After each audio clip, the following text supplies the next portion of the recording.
سر کل علی امین گنڈا پور صاحب ایک پریس کانفرنس کرتے ہیں اور اس کانفرنس کے اسکرین شاٹ لگا کر وزیر داخلہ کے ٹویٹ تو آپ نے دیکھے ہی ہوں گے.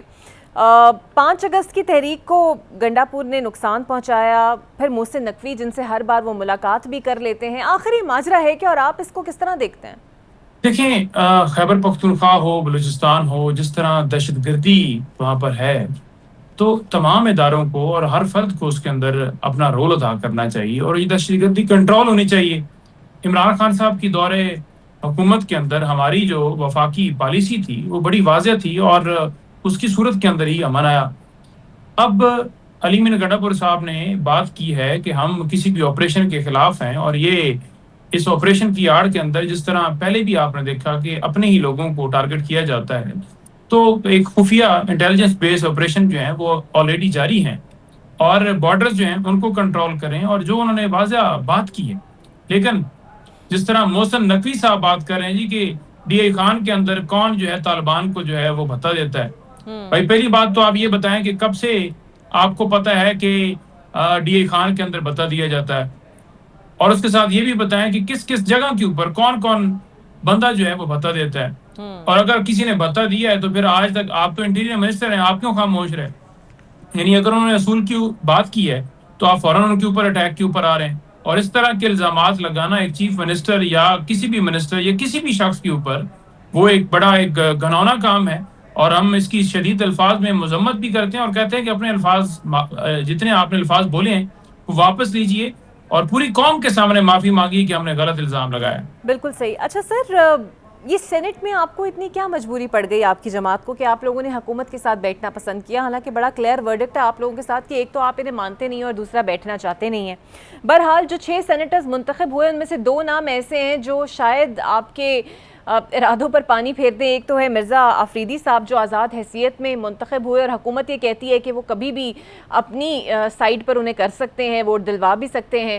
اور دوسری جانب ہے مراد سعید صاحب جن کے بارے میں قوی امکان ہے کہ شاید وہ حلف لینے نہیں آئیں گے. اور آپ ہی کی جماعت نے اپنے زمانے میں یہ قانون بنایا تھا کہ اگر کوئی 3 ماہ تک حلف نہیں لیتا تو وہ رکن نہیں رہتا. تو دوہری مشکل میں نہیں پڑ گئی پی ٹی آئی؟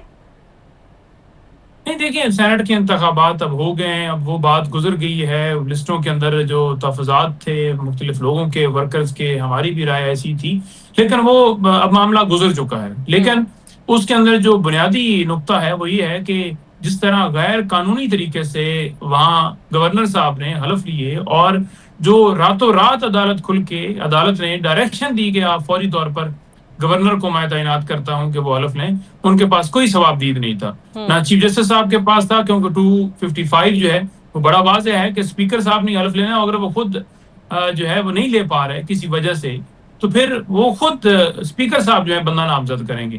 لیکن یہاں پر چیف صاحب نے بیٹھ کے نامزد کر دیا، تو جب مخصوص نشستوں کا فیصلہ آیا وہ کسی نے نہیں مانا، اور جب کسی اور کے حق میں آیا جن کو ووٹ نہیں پڑا وہ فوراً مان لیا گیا، اور اس کے اوپر بڑا پریشر بھی ڈالا گیا کہ فوراً مانے اور حلف لیا جائے. تو پاکستان کے اندر نظام انصاف جو ہے وہ بالکل بیٹھ چکا ہے. آج آپ عمران خان صاحب کو اڈیالہ جیل میں آئسولیٹ آپ نے کیا ہوا ہے، ان تک کتابیں نہیں ہیں، ان تک جو ہے صاف پانی میسر نہیں ہے کہ وہ وضو کر لیں. ان کو ایک ڈیتھ سیل کے اندر ڈالا ہوا ہے 8x10 کے کمرے کے اندر. اور وہ جو سابق وزیر اعظم جنہوں نے پوری دنیا میں مسلمانوں کا مقدمہ راڑ، اس لیے آپ ان کے ساتھ یہ کر رہے ہیں کہ وہ اپنے موقف سے پیچھے ہٹ جائیں. ان کی اہلیہ کے ساتھ کر رہے ہیں، پورے خاندان کے ساتھ کر رہے ہیں، جھوٹے کیسز آپ نے بنائے ہیں. تو یہ آپ تمام لوگوں جنہوں نے اس کے اندر رول ادا کیا ان کے لیے شرم کا مقام ہے کہ پاکستان کی عوام، پاکستان کے ووٹ کے تقدس اور قانون اور آئین کس طرح آپ دھجیاں اڑا رہے ہیں. سر تو اس ووٹ کی عزت رکھنے کے لیے مراد سعید صاحب حلف لیں گے آ کر؟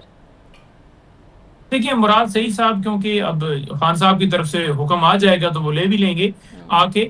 لیکن مسئلہ صرف یہ ہے کہ یہاں لوگوں کو اٹھا لیا جاتا ہے، لوگوں کو اغوا کر لیا جاتا ہے، ان کے اوپر تشدد کیا جاتا ہے، ان سے پارٹی چھڑوانے کے لیے ویڈیو پیغامات ریکارڈ کروائے جاتے ہیں، ان سے پارٹیاں چھڑوائی جاتی ہیں، اور پھر کہا جاتا ہے کہ دیکھیں جی یہ تو اس فتنہ پارٹی سے خود علیحدہ ہو گیا. حالانکہ اس کے والدین یا اس کے جتنے رفقا ہیں وہ جاتے ہیں عدالت کے اندر، ٹھیک ہے جی، کہ ہمارے بھائی کو اغوا کیا گیا ہے اور ہم آئے ہیں ہماری داد رسی ہو. یہ ہے کہ پاکستان کے اندر انصاف نہیں ہے. میں ایک چھوٹی سی اور آپ کو بتا دوں آج کی جو ڈیولپمنٹ ریسنٹلی ہوئی ہے.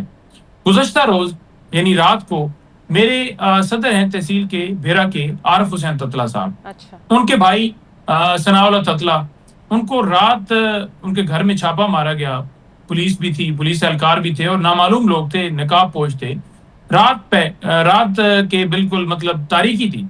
تو جب چھاپا مارا ہے تو وہاں سے ثناء اللہ تتلا صاحب کو، یعنی عارف حسین تتلا جو ہمارے صدر ہیں، وکیل بھی ہیں، ان کے بھائی کو اٹھا لیا گیا.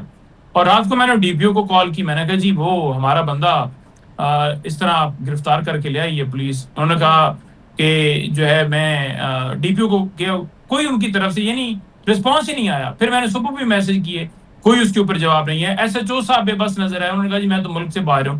ہوں تو وجہ کیا تھی؟ وجہ یہ تھی کہ انہوں نے 5 اگست کے حوالے سے ایک کنونشن کیا تھا، ہوں اور وہ جو عمران خان صاحب کی رہائی، رول آف لا کے لیے ہماری تحریک ہے، اس کے اندر کنونشن کرنا ان کے لیے جرم بن گیا کہ ان کے بھائی کو فوری اٹھا لیا گیا. ابھی تک ان کا کوئی پتہ نہیں ہے.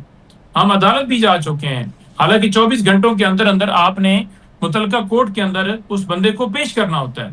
لیکن پاکستان کے اندر قانون ہو تو بات ہے نا، اچھا پاکستان کے سر، اندر قانون ہی دوسری نہیں ہے. جانب یہ تو جو مراد سے کوئی ایشو نہیں ہے کہ وہ نہیں چلے سر، آئیں گے یا مراد صحیح وہ اس صاحب طرح سے جو ہے وہ ہے. بالکل صحیح. معاملہ صرف یہ ہے کہ قانون نہیں ہے تو ہم اس کو دیکھتے ہوئے اپنی اسٹریٹجی بنائیں گے کہ ہم نے کیا کرنا ہے. سر، شاہ محمود قریشی کے لیے کیا اسٹریٹجی بنے گی؟ کیونکہ لگ ایسے رہا ہے کہ حکومت نے اگر ان کی بریت آسان کی ہے تو شاید کوئی سوچا سمجھا پلان ہے پی ٹی آئی میں تفریق ڈالنے کے لیے، کیونکہ ابھی لگ تو یہی رہا ہے کہ موجودہ قیادت تھوڑی خائف ہے، تفریق پیدا بھی ہو رہی ہے، انہیں مکمل فیصلوں کی آزادی ملے گی یا نہیں ملے گی، اس پر بھی بحث جاری ہے، اور اس بحث کا آغاز خود آپ ہی لوگوں نے کیا ہے.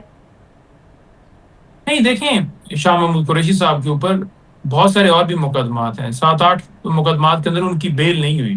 ہوں راجہ صاحب سے جب یہ پوچھا گیا تو انہوں نے کہا کہ ابھی ان کے اوپر مقدمات پینڈنگ ہیں. ہوں جیسے اب خان صاحب کے حوالے سے ایک فیصلہ آتا ہے تو کیا آپ سمجھتے ہیں کہ عمران خان صاحب کو چھوڑ دیا جائے گا؟ ہوں کیونکہ دیگر مقدمات 9 مئی یہ وہ توشہ خانہ 2 کبھی کوئی وہ بنائے ہوئے ہیں. تو انہوں ٹھیک ہے. نے اس کے اندر یہ بات کی کہ شاہ محمود قریشی صاحب کی رہائی کیونکہ ابھی تک ضمانتیں پینڈنگ ہیں، جی ممکن نہیں نظر آ رہی، اور ہم عدالتوں کے اندر گئے ہوئے ہیں.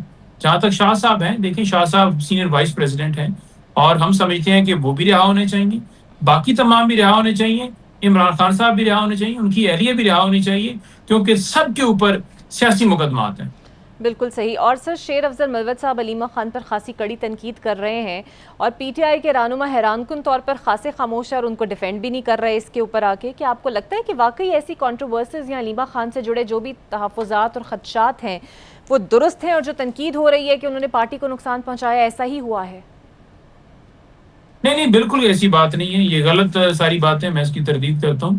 کوئی پارٹی کو نقصان نہیں پہنچایا. پارٹی جو ہے وہ عمران خان اس کے سربراہ ہیں، وہ ان کی بہنیں ہونے کے ناطے وہ اڈیالہ جیل جاتی ہیں، خان صاحب کا پیغام باہر آ کے بتا دیتی ہیں. باقی نہ وہ سی سی کا حصہ ہے، نہ وہ پی سی کا حصہ ہے، نہ وہ کسی چیز کا اندر حصہ ہے. خان صاحب کی طرف سے کوئی پیغام ملتا ہے تو وہ پہنچانا، اس کے اندر کون سی ایسی غداری جو ہے، وہ خان کا پیغام تو کوئی ڈیلیوٹ کر ہی نہیں سکتا نا، کیونکہ دوسرے دن پھر کسی نہ کسی کی ملاقات ہو ہی جاتی ہے. تو وہ واضح خان صاحب تو پھر رکھتے نہیں ہیں دل، وہ تو کہہ دیں کہ بھائی میں نے تو یہ بات نہیں کی تھی اور فلانے بندے نے یہ غداری کر دی، اس کو میں فارغ کرتا ہوں. انہوں نے ان کو بالکل انوالو نہیں کیا پالیٹکس کے اندر، ان کی اپنی بہنوں کو، اور نہ ہی کسی خاندان کے فرد کو. وہ تو کہتے ہیں کہ میں موروثی سیاست کی بالکل مخالفت کرتا ہوں، اور جس طرح وہ اور کل یہ فرما رہی صرف تھی پراپیگنڈا ہے. سر، بالکل صحیح، اور جس طرح وہ کل کہہ رہی تھیں کہ قاسم اور سلیمان عالمی عدالت کے پاس جائیں گے بانی پی ٹی آئی کا کیس لے کر، اور خود بانی نے یہ ہدایت کی ہے، واقعی ایسا ہے؟ اور یہ جو تمام ملاقاتیں وہ کر رہے ہیں، اس کا ایجنڈا بھی رہا ہی ہے؟ جی بالکل ایسے ہی ہے، کیونکہ پچھلے منگل کو ہی خان صاحب نے یہ ہدایت کر دی تھی، اور انہوں نے کہہ دیا تھا کہ آپ عالمی عدالت کے اندر جائیں، کیونکہ بنیادی انسانی حقوق کی جس طرح خلاف ورزیاں ہو رہی ہیں، صرف عمران خان کی ذات کا معاملہ نہیں ہے، ٹھیک ہے. یہ پاکستان کا معاملہ ہے. پاکستان کے ہر فرد کے ساتھ یہ کیا جا رہا ہے. پاکستان کے عوام کے ووٹوں کو چوری کیا گیا، پاکستان کے لوگوں کے اوپر گولیاں چلائی جاتی ہیں، پاکستان میں لا قانونیت ہے. تو جو کچھ ہو رہا ہے، چادر چار دیواری، قتل قتل، چھاپے، اغوا کاریاں، سارا کچھ، تو اس لیے انہوں نے کہا کہ آپ ضرور جائیے. اور عمران خان اگر آج اڈیالہ جیل میں ہیں تو اس وجہ سے نہیں ہے کہ ان کے اوپر کیسز ہیں، اس وجہ سے ہیں کہ وہ پاکستان کی خاطر مقدمہ لڑ رہے ہیں، پاکستان کی خودداری کی بات کرتے ہیں.